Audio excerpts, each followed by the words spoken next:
War. War never changes.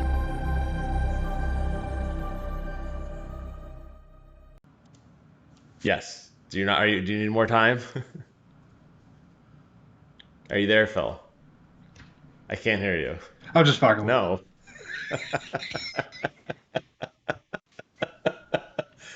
I'm sorry, I needed that in my life. I'm so glad you pulled that off. And with that, welcome to War Never Changes, episode number 16.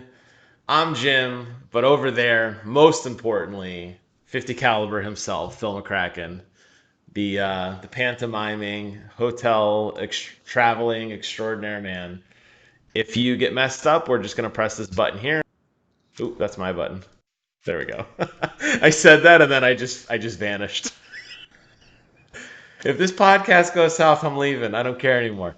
We're on 16 episodes and very good. So I'm proud of that. How are you doing today, Phil? Do a mic check. You doing okay? Yeah, I'm doing great. How about you, buddy? Man, I'll tell you what. It has been a hell of a last few work weeks. I am so glad it's coming to an end. Not work, like the particular task I'm on at work. It's not like I got fired or anything. However, this is a great transition to the topic that I was burning up about that I texted you last night and said, we need to record right now. And you're like, dude, it's like 10 o'clock or whatever. I'm like, I don't care. Talking about people who need to be fired. How about Phil Spencer? How about Bonnie Ross? What I'm talking about is 343 Industries shitting the bed, sucking ass once again. Another major blow to the Xbox Series X. The announcement that Halo Infinite has been delayed. And we know why. We know why it was delayed. What do you think, man? Because I'm gonna blow up on this, but I want to give you your say first. So I'm gonna be quiet for like as long as I can, which might not be very long. I'm so excited to hear your take on this, but as I already said a few weeks ago, if something like this happened, the console's screwed. So I don't I don't see how they can recover from this. I also don't understand, it's not like they made 6 Halo games while the Xbox One was out. They made one, they remastered a couple, which were relatively small files, and then I guess they made some other little offshoot game, but it's not like they haven't had a ton of time to develop this game. Oh, COVID-19. Well, guess what? That's only been going on since March. So I don't accept that as an excuse. Now, if you're all ready for one of the angriest men in the country, please welcome Jim, who's angry. Round of applause for me. Listen, this pisses me off. I am a Halo fan. I have been defending Halo as much as I possibly can. I can't defend them anymore. I am so pissed. So get this, get this. Yes, we talked about their delays. We talked about how, not their delays, their delivery schedules and how slow they've been at releasing things. And you look back at their lineage and their timeline, and other than subcontracting out some work for Halo Wars 2 and for Halo Master Chief Collection, other than Halo 5, these guys have been relatively silent. So you've had all this time to put together something. And it came out, and I defended it at first. And I said, as long as it's a fun Halo game, I'm gonna overlook the shitty graphics. I'm gonna overlook everything else. And then this delay came out, and it really got me thinking. And I was like, you know what? 343 has taken one of the most profitable, most well-respected franchises in the planet, and they've totally shit the bed. Totally shit the bed on this thing. And here is yet another example of it. And Phil Spencer is so dumb for thinking that of all the studios in the world, 343 is going to be the one that's going to launch with the Series X. Of all the companies in the world to put your eggs in any one basket, you chose these assholes who can't even re-release the games that were perfectly fine on the previous generation console. All you're going to do is put them together. They couldn't even freaking copy and paste. And yet you're going to say, hey, we're going to put you guys in charge. You're going to be the flagship of our brand new exciting console. And, oh, by the way, it's going to be late because it looks like shit. Well, you know what, Phil? And you know what, Bonnie Ross, who's running 343 into the ground? You guys need to go. It's the damage has already been done. This is like so much beyond. Are you waving at me because you know it's time for them to go? I'm waving goodbye to them. I'm like shooing them away. It's like, peace out, Girl Scout. I need to get a drink of water because I'm getting really mad. They really to power through this rant. This totally, I mean, we've talked about this for weeks, and I think this is really the problem that I have. I mean, yes, 343 has totally screwed the company, in my opinion. 343 needs to be dissolved. They have nothing redemption. There's no redemption for them at all. They're done. To me, they're done. You need to make a brand new studio, put new people in charge, and start over. Because what they've done to Halo is yet another just crime against what a really good franchise should be. And you've seen this as we've played through some of the old Halos. Yes. They did name them the biggest piece of shit character after themselves. Like the biggest douchebag ever. Of all the characters they could have picked from, I mean, like Arbiter Productions would have been awesome. Spartan Company would have been great. No, we picked 343 Guilty Halo. Spark, the biggest chump in the game who just freaking is a pain in the ass in every single game, ruins everybody, kills everybody. Just like he's killing the Series X, at least they lived up to their name because they have essentially murdered this piece of plastic before it's come out. And they're toast. They are toast. This is exactly what happened to the Xbox One with Don Matrick. This is exactly what's happening now on the Series X under Phil Spencer. And I got to give Phil Spencer credit. He came in with a total dumpster fire of a company. And he did do a good thing, and he figured out their hardware problem. He gave everybody a Series S, or Xbox One S and an Xbox One X, which are phenomenal pieces of hardware. Absolutely phenomenal pieces of hardware. He's done what he needs to do. Now he needs to leave. They need to get somebody who's more aggressive in third-party companies. They need to get somebody who's more aggressive in development on the software side, because clearly this company has absolutely no idea what the hell they're doing. They don't even know who they want to be. Are we a video game console company, or are we making gaming computers now? Yeah, no, you're right. You're right, man. They don't even know who they are. They don't know what they're doing. They can't launch a console. They can't launch their A franchise. I mean, like 343 Guilty Spark being the bad guy was the ultimate Easter egg. The ultimate precursor Easter egg. It's, we talk about this every week, and I mean, I really do I want to like them, but I feel like the right thing to do is to not be apologetic for the crap that these guys are pulling. I've seen so many people, just as a perfect example today, and I follow all these people. I'm on all their subreddits. I'm a fan. Look at my Twitter feed, look at the people I follow. It's all game designers. All Halo is talking about today, the actual Halo tweet, at Halo, probably one of the most iconic Twitter handles in the planet, was tweeting today, hey guys, our subreddit is 500,000 strong. Thank you guys so much for rallying together with us through this difficult time. That is the wrong message to send. We should not be rallying around you guys. We should be putting you on the spit and saying, look, you screwed up, because we need to hold these people accountable. You could argue and say, hey, it's just a game. Well, yeah, if everything's just a game, then let's just delete this podcast. Who cares? Everything's trivial, pie in the sky. No, don't do that, please. I worked way too hard on this layout. But I'll tell you what, in the bubble of entertainment, in the video game console wars, under the last 3 or 4 years with Phil Spencer, under what Bonnie Ross has done to the Halo franchise, under what 343 has managed to shit out, which is not much, these guys are just killing it. They're killing themselves again and again and again. And as fans, we keep saying, well, when we see the Xbox One Series showcase, that's going to go ahead. That's going to put our mind at ease. And we didn't see everything, but there's another showcase coming down the line. And you just wait. We got 14 studios. We've only showed you 9, and 9 of they were kind of shitty. But we got like 5 more that are really, really, really good. And oh, we're going to buy Warner Brothers. Don't you worry. When we get Batman, everything's going to work itself out. And we just keep doing this to ourselves. And we keep giving ourselves more and more rope. And now we're at the point where we're out of rope. PlayStation's come in and said, you know what? We win. Here's why.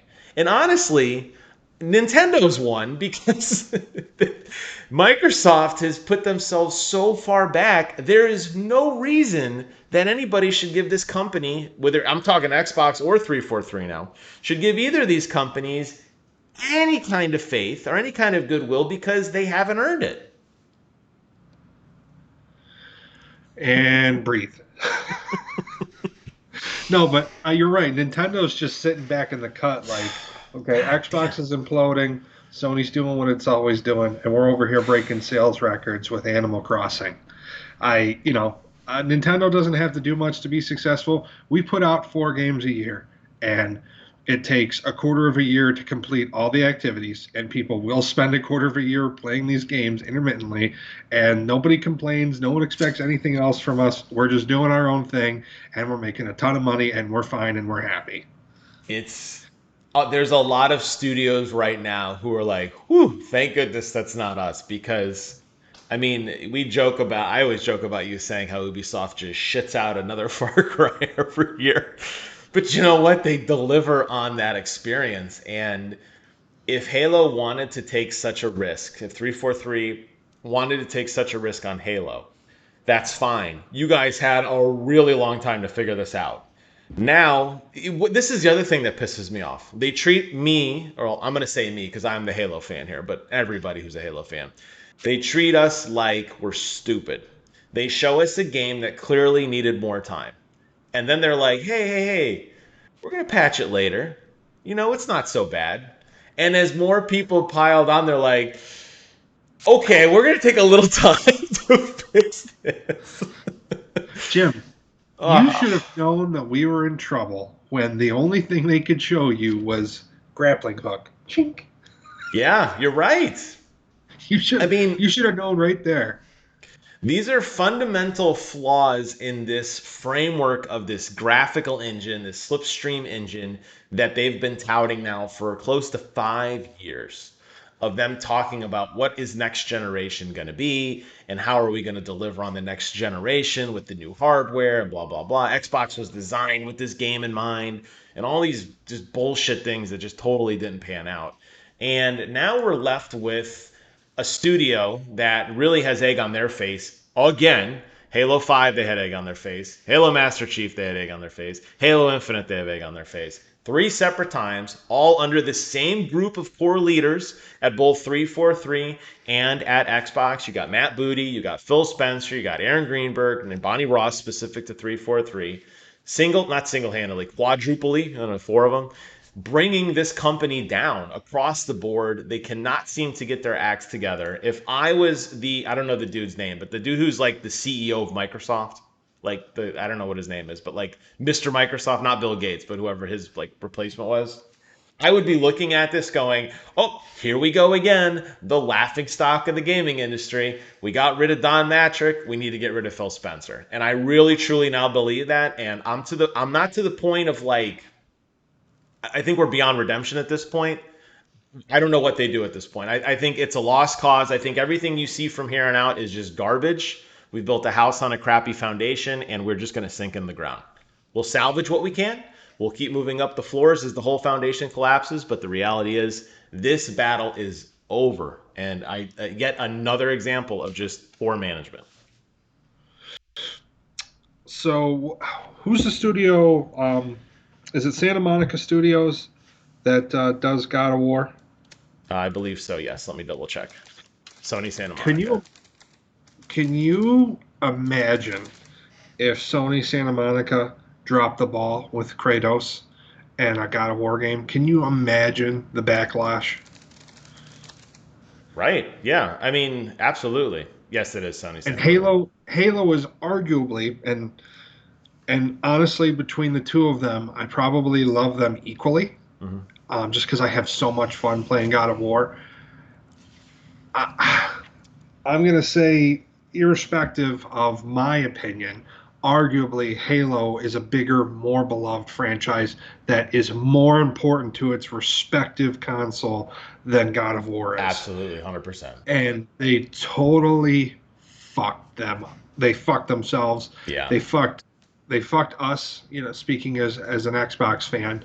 Um, you know, I don't know. You've already said so much, and all your points have validity to them. I agree. Like I said in the last couple episodes, I think Phil Spencer's done a lot, but he hasn't done enough. It's time for him to go. Yeah. And there just needs to be a total culture shift within Xbox, or Xbox is done. And this will be the last console they make, like I already predicted.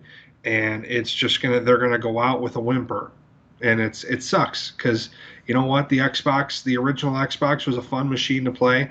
The follow up to that, the Xbox 360, Man, was an amazing that piece was of an awesome hardware. console. Awesome console.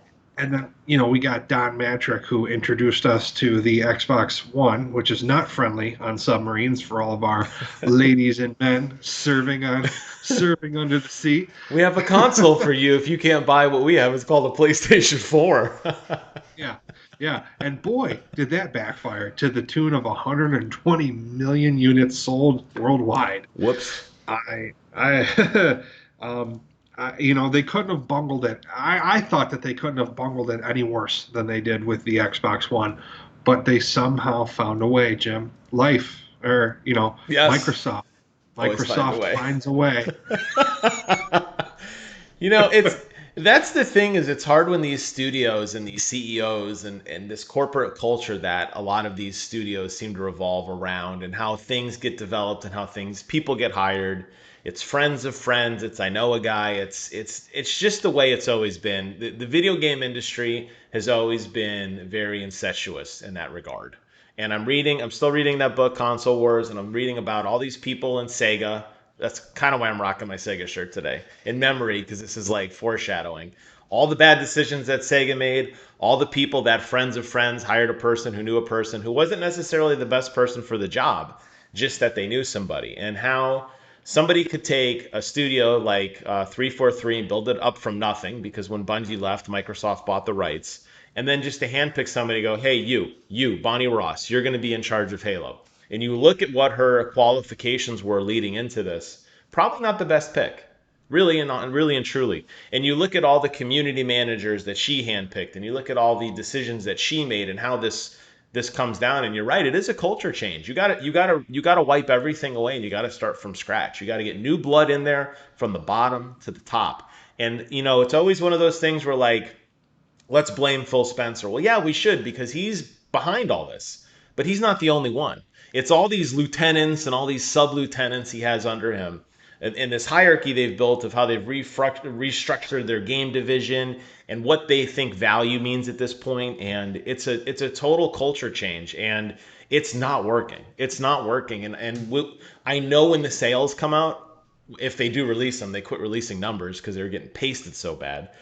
If this thing ever does, if we ever see any kind of sales numbers, you're not going to see movement on the Series X, because we already know what happened. We already saw this before. We're living through it now. We're seeing a huge flux of just, hey, what about Game Pass? Yeah, what about Game Pass? Like, that's not selling units anymore. And it's just so frustrating to see this train wreck just building on itself. And I mean, you're right. At this point, it's a deletion. It's got to be a deletion. There's really no other way to fix it. I think if a brand new person came in tomorrow and they fired Phil Spencer and they brought in a brand new person, I think it's already too late. To this right now, as we're recording, Phil Spencer gets fired. It's still too late. Yeah, it's too late. There's no way that Xbox can come back this generation.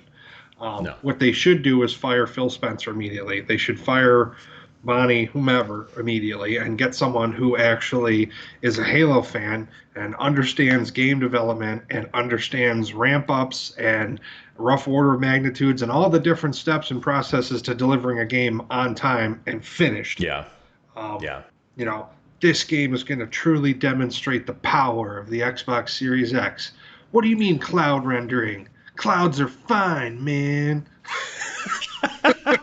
It really is. You're constantly seeing a shift in the direction of this. Yeah, you really are. I mean, really, since Phil's come on, you really talked a lot about cloud computing. You talked a lot about everything's got to be 4K 60. You have all these like hot button issues that you handpick, but what is like the soul of the console, and it's lost, and it's clear. It drips out every single day, and every single tweet and every single message that these guys are sending. It's like, well, what new buzzword are we going to throw at our fans today and hope that they don't actually call us out on that? Because that's what's happening. I agree. I will say one other thing, and I think this is a problem not on both sides of the fence, on PlayStation, Xbox, Nintendo, whoever.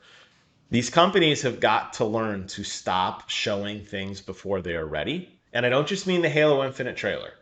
I mean, when they showed the Halo Infinite splash screen like 3 years ago, and it said coming soon or now being featured with the new, we're using the Slipstream engine, that was too soon because it seemed like we all thought it was coming soon. You saw this little snippet of trailer and you thought, are those in-game graphics? And then you saw the in-game graphics and you're like, not even close. So these studios have to learn to keep their cards a little closer to their chest, show us things when they're ready. But Halo wasn't rushed. This game has been in development for 6 years. You're just dealing with people who suck at their jobs.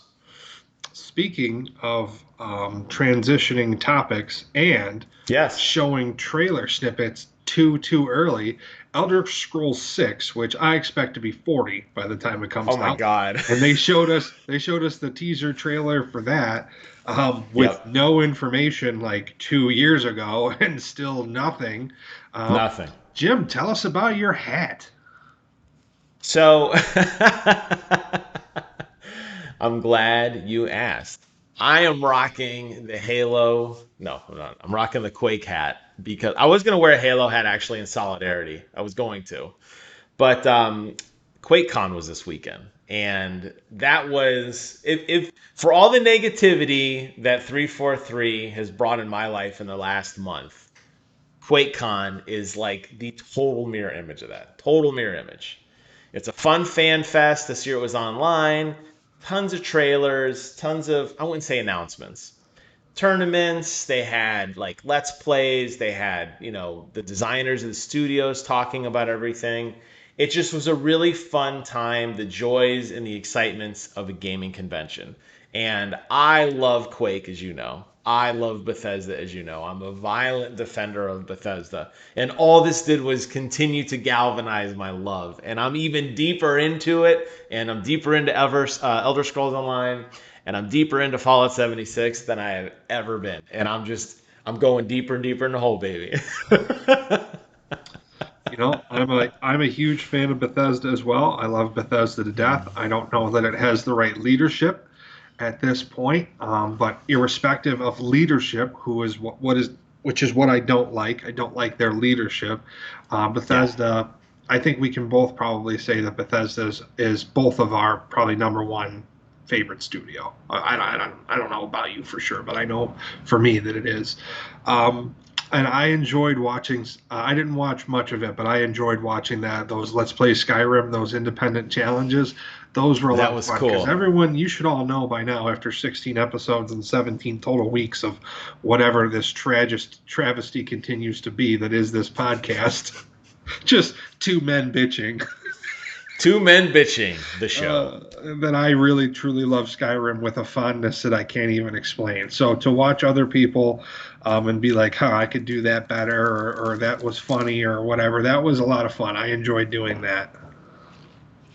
Yeah, I feel like, honestly, kind of tying back to the first topic of me just yelling. But the reality is, these fan fest conferences, these events in which there isn't a whole lot of news coming out, but it's just people getting together.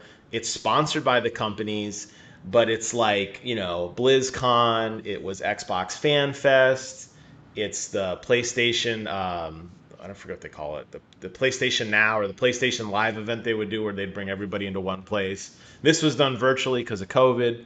Usually it's in Texas, but it does move around.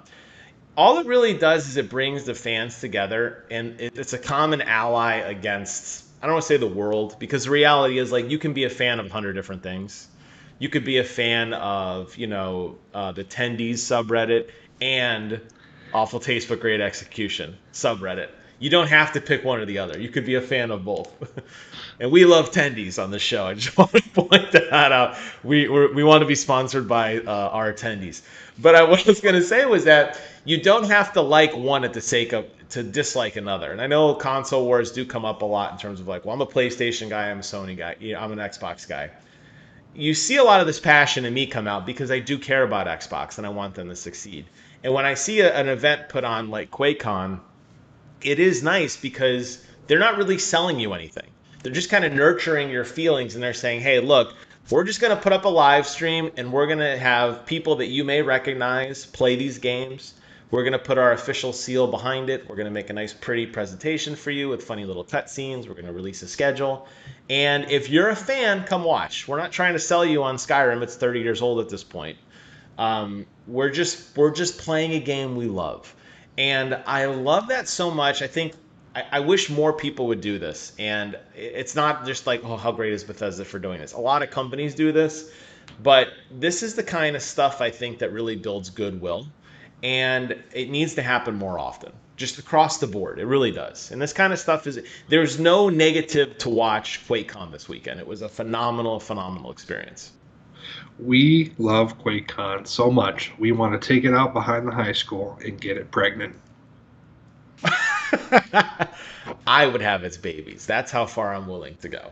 Now they had a lot of really cool things at QuakeCon this year. I mean, the Skyrim thing was really fun, and it's probably the closest I've gotten you to just jumping right into the PC world because I said, Phil, we can do this. We can make our own Skyrim challenges. And go ahead. Yes, go ahead. Time out. Go ahead. 6 weeks ago, I gave Jim a budget and said, put together a list of parts for me for a gaming computer. And you wanted a laptop. It never happened, ever. You said you wanted a laptop, and I sent you a link. Laptop, whatever. I don't remember getting a link. I mean, do you want me to pull up the text? Yeah. It would take a while. You text me a lot. Yeah. We'd have to go back through hundreds of memes of people crying, babies, and weird things. Like you're like, hey, check this out. I'm like, do I have to click on that? You're like, probably half of attendees archived in our text message conversations. Yep. This was really, I was like, hey, I feel like I got him on the ropes because now I'm like, Phil, we could play Skyrim together. We could do these goofy challenges. Like, I could set you up in like these challenge rooms where like, I'm going to do a save spot where you have like 5 HP, 1 arrow, and there's like 500 guys chasing you. And I've aggroed the entire dungeon. I hit save. I send you the file. We open it up, and we're like, Phil's going to play Skyrim for you live. I'm going to be on the commentator side here. We'll do a nice, pretty stream. Everything will be good to go. And play and watch you eat shit over and over again. And it'd be hysterical. Like last night. Like last night. Oh, I didn't get a chance to pull that out. You're talking about the infamous Halo 2 rocket launcher incident. But yes, we'll get to that. We'll get to Halo a little bit later. Oh, we're going to go back to Halo? I mean, gameplay Halo. No, not... No, not Halo like me bitching about 343. I mean Halo like the gameplay of actually Halo 2. But yeah, in closing with Bethesda and just wrapping up that piece and then jump back into some other news. They had a lot of really cool things. They had a cooking show. They had a Fallout cooking show where they cooked all these really weird things that you might cook if you were out in like a nuclear wasteland. They had a lot of cool developer conferences with Arcane Studios, who's my favorite studio, by the way. You asked me, that's who my favorite is. You said Bethesda. I'm going in a subset of Arcane, but same thing. It was just a cool thing, and I wanted to just... I did a separate video on it already, but I wanted to bring it up again here because it was really cool, and I think it's something we could all use more in our lives of, for sure. Agreed. So something else I wanted to touch on, it impacts gaming as well, but right now the focus is more on the comic book side of things, and that is the massive dumpster fire that is Xbox. No, I'm just kidding. We already talked about Xbox. The massive dumpster fire that is Warner Brothers. Specifically, if you recall, a couple weeks ago, Warner Brothers announced that they were going to basically do a giant sale. They were getting out of the gaming industry.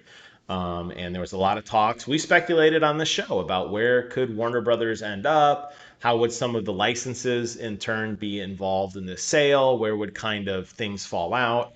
And it was a lot of rumors that Microsoft was hot and heavy on trying to procure some of these titles. And since then, nothing has been sold. And Warner Brothers has largely restructured. Their DC Comics division is basically gutted at this point. A lot of layoffs, a lot of comic book, you know, restructuring. I don't know how this impacts their movies, but it does impact their gaming division. And for as bad as Xbox has been on the gaming front, Warner Brothers hasn't been much better. Outside of Mortal Kombat, there are a lot of really good franchises that have been sent out to pasture. And we are going to get a new game this year from Rocksteady, the Suicide Squad game, which we're going to find out about I think next week. But outside of that, there's not a lot going on with these guys, and there's a lot of really good franchises out there: Lord of the Rings, Dying Light, Batman, Lego, Harry Potter, Mortal Kombat, just to name a few. And where have these games been? So it's yet I feel like it's just another missed opportunity and yet another example of poor management at the top level to not realize that, hey, if you don't release a game every 7 years, it turns out you're going to lose money. Yeah. What needs to happen is Microsoft needs to buy all of it, get the Lego franchise, and just have Halo Lego or Lego Halo. How fun would that be? So, did you remember? You might have seen this. So, Halo, for whatever reason, is currently partnered with Mega Bloks, which is like Schmego. I don't know what you call it. They are more articulated, and I feel uniquely qualified to talk about this because my desk at work, if I ever get to go back, is completely filled with Lego figures. Well, Mega Bloks figures. I probably have, I'm going to say 50 of them, and it's all Halo themed stuff. So Master Chief, Mjolnir Mark 5, Mark 6, Mark 7, Orbiter, Sergeant Johnson, you name it. I have a whole list across my desk. Um, they released a talk about missed opportunities. There is a prototype game. This was back for the 360. That was the Lego game before there was a Lego game, and it was Master Chief Mega Bloks. And he ran around, and when you shot an enemy, they exploded into little pieces. You collected little pips, and you created your ship, and you flew around. Where is it? It's another missed opportunity. So I'm with you, man. I would love to see that. Again, I'd love to see it make its return. Yeah, Don Matrick got a hold of it and was like, nope. Well, you know, looking back on it, I mean, what he said and the direction he took that company was very bizarre. But I guess you could at least say he had a vision and he stuck to it even though it was the wrong one. You know what I mean? The quote I like to use often is leaders don't have to be right, they have to be first. I always that's like my go-to quote because it's very applicable. But it is a direction that we need to pivot in. It's something that we all need to move towards. And I see a lot of parallels, really, thinking about this news over the last couple of days. I see a lot of parallels between Warner Brothers and 343 and Xbox gaming division as a whole. And you're seeing what happens when you put people who are, underqualified in key roles. And I know you said you're not a super huge fan of Bethesda. I know you've expressed a lot of love for Todd Howard and your buddy Pete Hines. I know you guys go way back to when you got banned on Twitter. But, it's the same kind of thing, right? I mean, like, where are these next generations of games? Was Fallout 76 the right thing to do? Clearly not. It was definitely not the right thing to do. Yet you're giving of all the ideas that came into Bethesda Studios, that's the one they chose to back. So I don't know. I mean, where do we go from here in terms of development? When are we going to get these old timers out? When are we? You can throw all these studios I named in. When are we going to get rid of these guys? We can't. It's time to fire Pete Hines. I know that.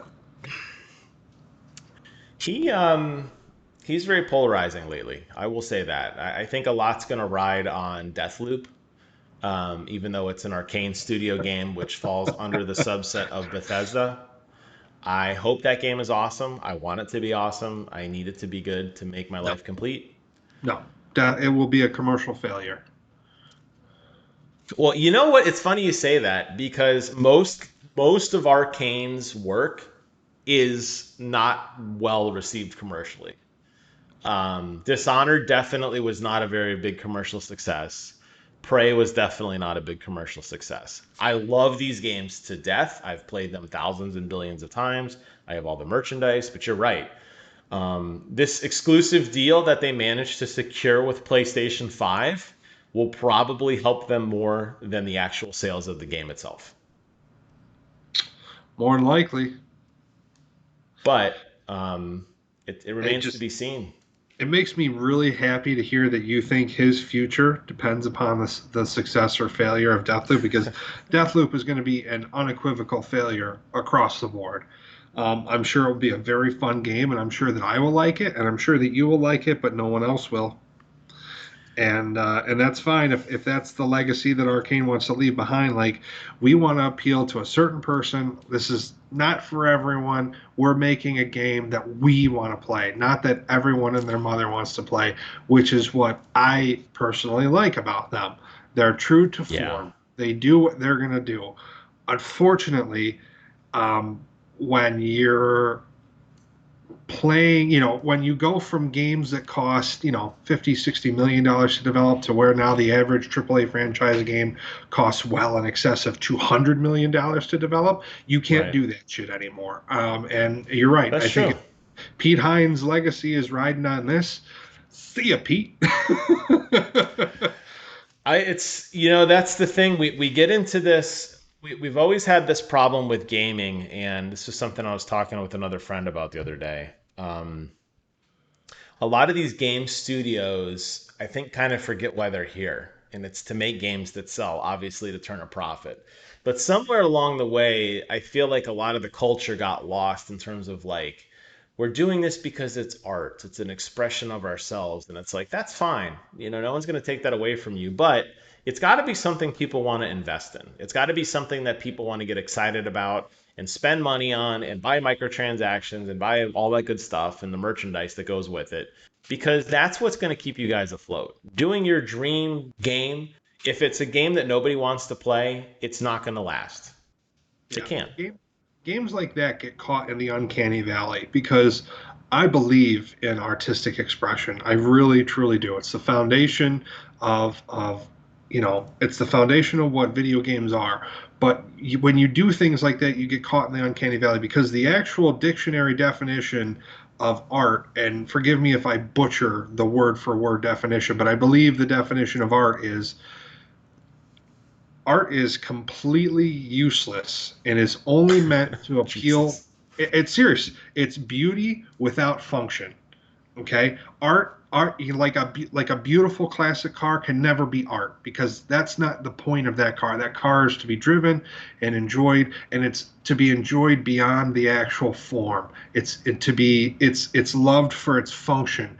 Where with art, the only thing you can do with a true piece of art is appreciate it for what it is, in its form, not its function or having any sort of practical use, but only for being beautiful. So when you take something that you truly believe in, and it's a passion project, and you really want it to just be what you want it to Yeah. be, that's fantastic. But you have to sell it, it has to make money, and people have to enjoy it. So video games Right. can never be art. And that's where they get caught in the uncanny valley. No, that's a really good point. In looking at a lot of these games, I mean, I'm a little territorial with Arcane because obviously I love them, but I agree with you specific to Deathloop. Looking at what that game is, it looks more like it's going to be more of a puzzle than a shooter, which really that is what all their previous games have been. Um, all their games have been puzzle type games. Dishonored has been a puzzle type game. Prey has been a puzzle type game where you play through it one time. There's a lot of cool little things to get lost in, but when you're done, you're done. Yet it's being advertised as a shooter. They're showing a lot of mechanics where you're shooting things and you're looping back in time and everything. And the reality is, I think that's not I don't think that's the experience people are going to get. I think they're going to get something very, very different. And you're right. I think when people realize what this game is about, I'm sold, but I don't think a lot of people are going to be. And yeah, what's going to happen when that game doesn't sell well for Bethesda? Yet another failure. I mean, was Doom? Do you think Doom sold well? How many units did Doom move? I don't know. That's the thing. I mean, people seem to like Doom a lot. I was I mean, I bought the collector edition because I wanted the helmet, but a lot of people played it for a little bit, chewed it up, spit it out, and I haven't heard much about it. It makes me wonder as a whole how healthy Bethesda really is. I always wonder that. Like, are they really well off? Or are they like skin of their teeth every single day? I have no idea. I really don't. Well, I feel like Skyrim and the last couple Fallouts were some of the best-selling games of all time. Skyrim especially, but That was a long time ago, though, man. what do you mean? They're still selling it. It's still one of the best-selling games. I mean, the I Skyrim Special Edition came out and sold 1 billion more copies, and that was just a couple years ago. Yeah, but it wasn't a full price game though, was it? Wasn't like a $30 game? It was like a $40 or $50 game I or mean, I something. guess in the sense that it was pure profit in terms of like they didn't have to redevelop it, yes. But you can only be a one-hit wonder for so long. But it's a big studio. They've acquired other studios. Bethesda's really expanded out. They have all these different sites. They're running live servers with Fallout. They're running live servers with Elder Scrolls Online. These things aren't cheap. Quake Arena, they put a lot of, sorry, not Quake Arena, Quake Champions, they put a lot of money into that. It's a total failure. Um, I don't know. That's why I'm saying, like, where's this money coming from? Yes, a couple of people bought Skyrim 2 or 3 times or 4 times, like me, but I don't see the influx of money recently from them. I could be wrong. I don't know. I don't know, man. I don't know. Hopefully, maybe they sell a ton of tchotchke and they're on their eShop.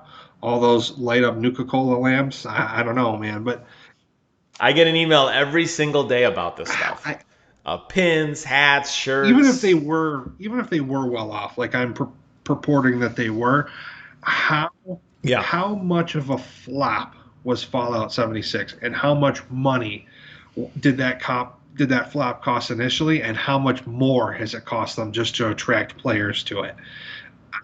Yeah, I don't. them throwing studio people at designing this is taking away from Fallout 5 or whatever the next game would be. Okay, so Jim and I are officially going on record as purporting that Bethesda is financially unstable. That is our prediction.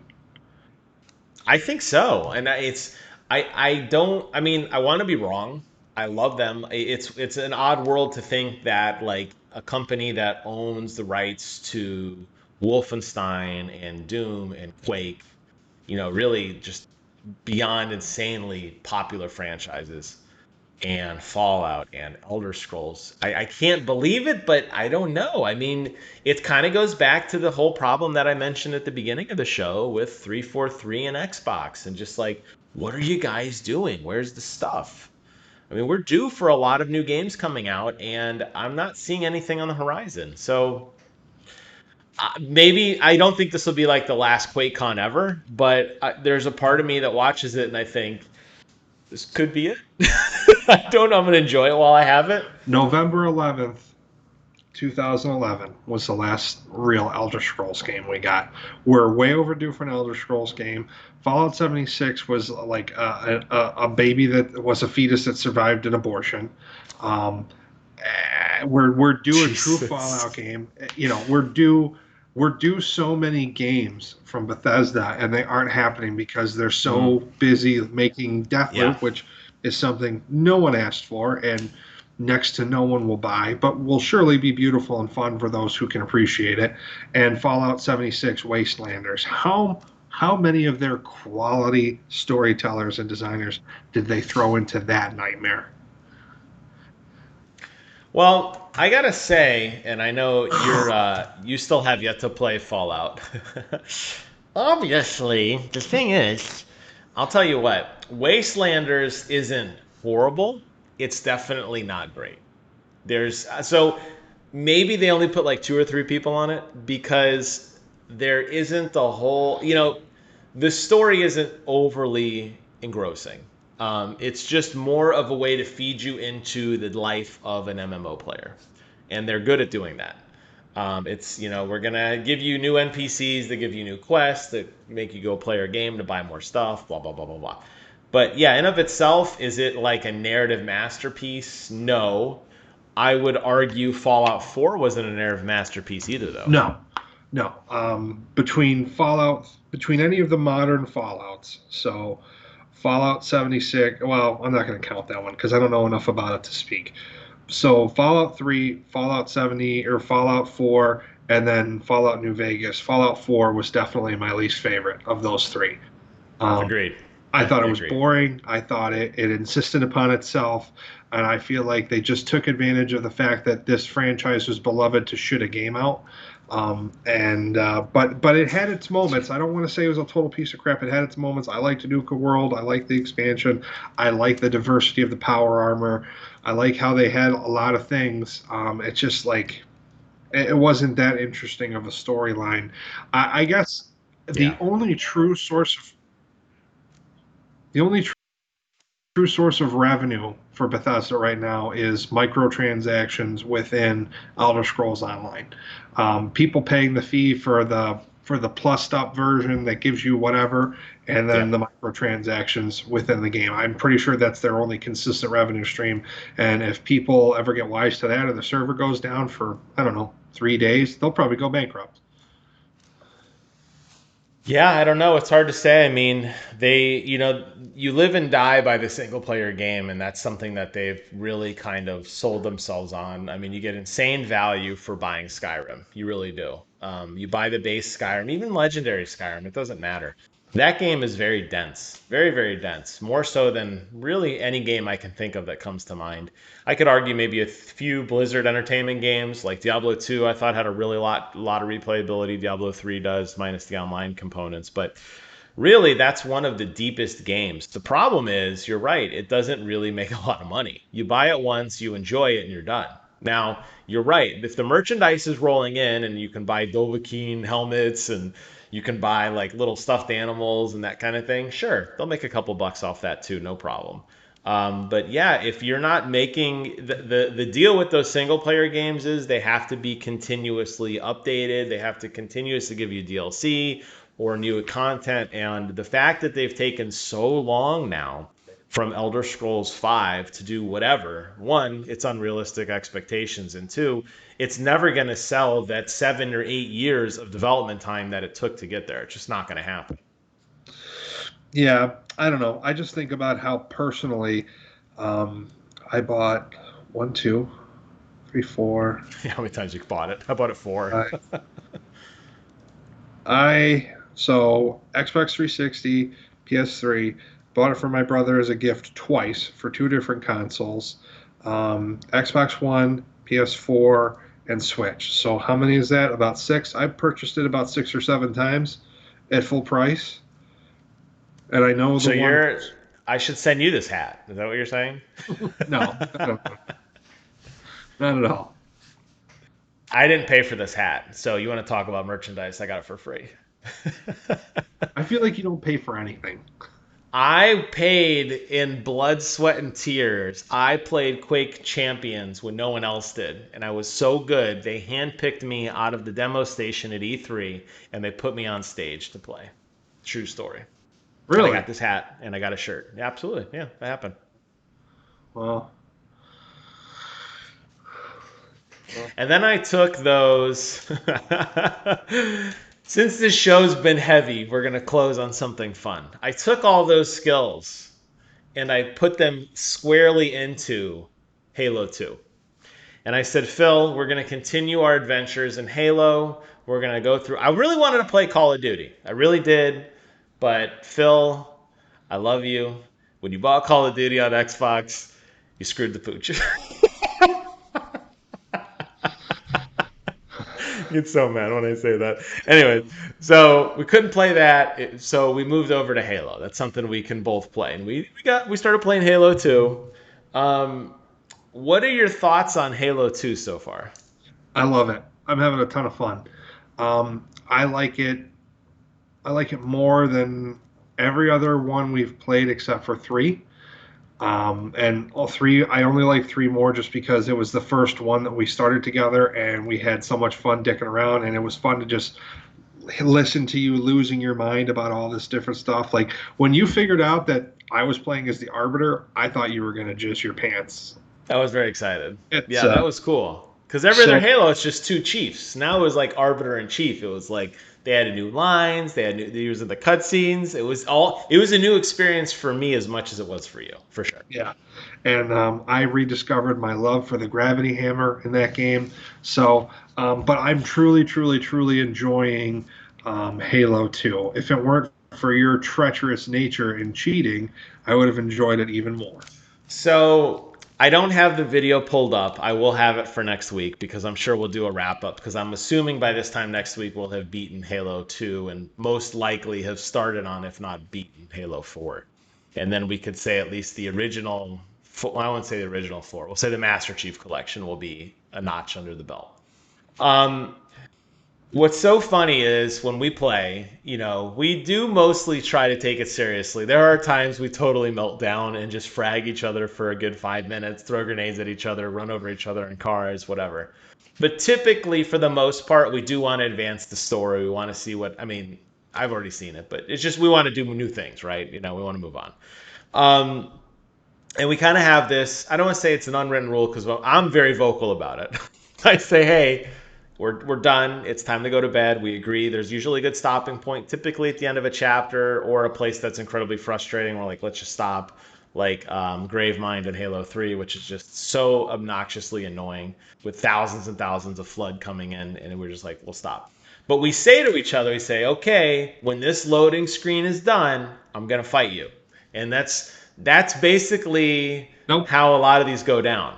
that's a lie. We don't say that to each other. I You say did it to me. last night. I You say announced to me. it. I never say it to you. You're like, hey, I'm going to kill you. And I always end up killing you, except for when they load you in with a Spanker rocket launcher and they give me an energy pistol. And then you sit at the back of the cliff so that I can never spawn behind you. I can only spawn directly in front of you and proceed to blow me up 7 times with the You Spanker ate rocket. so much shit. It was hysterical because I could hear you doing as you're breathing in after a kill. And I'm just standing there. And the best part was, Phil, right next to me was a weapons pod with like 5 more rockets. So when we quit, I still had at least 5 in the chamber. Dude, you ate so much shit. It was so funny because I could see you really like jumping around and like I could hear the controller clicking like you were like 900 moves a second. You were like brilliant. Well, actually, what I'm gonna do is spawn in and I'm gonna do. And every time and it's a very generous radius of explosion, like and like death impact. So I just have to shoot it like within, I'm going to say 10 nautical miles of you and you're going to die. And the fact that there were so many cliffs and crevices, there was really nowhere to go. It was just like a giant funnel of turd and you were just waiting in it. So much so that last night you were just like, I got to go by. That's not true. I said goodnight twice, and you couldn't breathe through the cackling to say goodnight. So I said, you know what? Screw this. I'm going to bed. But don't worry, I will pay you back tenfold. See, this is the Phil that I like. This is the Phil that's now like, all right, well, there's only one sheriff in town, and I'm going to win every race in Forza, and I'm going to be... I do win every race in Forza. Of course, because you're the best, Phil. You're the best. Except when I'm the best. Then I'm the best. But other than that, you're the best. I'm the best, and we both know that. It's okay. I think that's the joy and the spirit that I want to get back to with Halo. I want to play the game and laugh with it and be annoyed by the cringy lines like when Sergeant Johnson says, "That's what the women like," or I know. remember what he's... Yeah, like he was talking to Cortana and it got really cringy and the dialogue in that game is cringy, but it's okay. It's still fun, We have a blast. Like that's what when my fire is really going, when I'm really fueled, screaming about Halo, That's the thing I want to get back to. Like when you're like, you watch, you watch, two brutes are gonna come through this door any second, and whack, the door explodes off and bursts you into a billion pieces as soon as Yeah. you get done saying it. That was amazing. That was Yeah, truly. I watched that happen through the scope of my sniper. It was fantastic. So what Phil's talking about is I don't know the name of the level, but it's right after Cairo Station. It's when you're at New Mombasa. The level might actually be called New Mombasa. You're standing in a parking garage and you fight off waves and waves and waves and waves of enemies. And through one of the doors, because the way the graphics were overlaid, there was a small little gap, and I could see through the door, and I saw two hunters spawn in. Like I saw them just like drop down from thin air. And I stood up to the door and I was like, Phil, they're going to come through this door. And as I said that, yeah, it just blew open. And it was funny. I'm not going to lie. I'd like to think it was a pro strat because then all my grenades were on the ground. And when I threw a grenade, it was like a huge explosion. No, you ate shit hard, I and did it was shit. awesome. I did. It was funny. But that's the kind of stuff that, like, to me, that's where, like, Halo needs to get back to. Those good memories, those good vibes, those good times. None of this, like, crappy draw distance, dopey grappling hook, crappy graphics. Like, it needs to be fun. So that's where my passion really is, like, that's why I'm so hard on these people, because I want them to be better. And clearly, not 343, but we know Halo can be better. Yeah, well, it's really difficult to make good memories with a game if it never fucking releases, Jim. I remember one time sitting in this very chair waiting. Well, we've had our highs and our lows, our ups and our downs, Phil. I think. You got anything else, man? I feel good. I feel like I've cleansed. I'm going to move on with my life. We probably won't talk about Halo Infinite for a while. I think it's going to be on ice for a very long time. I think Microsoft will probably continue to entertain us in horrible ways. But at least we'll have Halo 2 and 4 to laugh about probably in the next week or so. Yeah, no, I guess if we're going to end here, I would say that much like the never-ending shit show that is Xbox consoles and their first-party studios, war never changes.